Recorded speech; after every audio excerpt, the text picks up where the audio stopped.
Good day guys, Les Francis here. Farming lang tayo, 2 wins, 1 loss.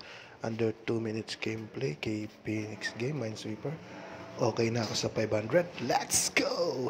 So yan guys, ang puhunan natin is 500. Bet 250 pesos agad.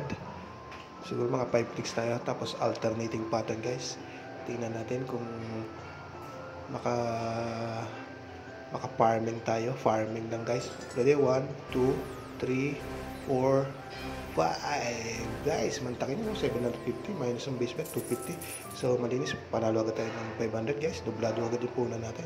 So ano pa hinihintay natin? Kaso guys, habulin natin yung 21 pesos na kaltas. So kailangan mag low bet na lang tayo guys, hindi na natin kailangan mag high bet.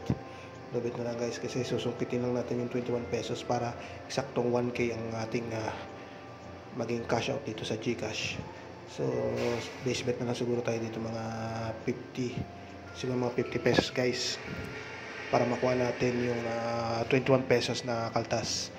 Kasi pag kinash out natin ng 1,000 yung guys yan, wala. Below 900 lang ang makuha natin. So, ready? 1, 2, 3, 4. Yun nga lang guys. Hindi pa binigay. Panalo na sa ano.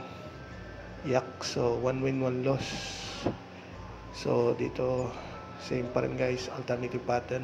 Mag-escalera bet lang tayo, dagdag 10 pesos, 60 pesos. Ready? 1, 2, 3, 4. Okay na yan guys, kuha na natin. Panalo na tayo dyan mga 80 pesos, 30.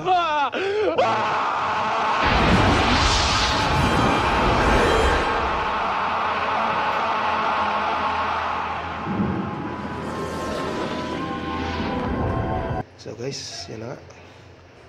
Processing na guys. At yan guys, completed na ang ating cash out.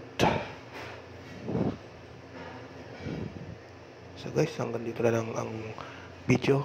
Thanks for watching.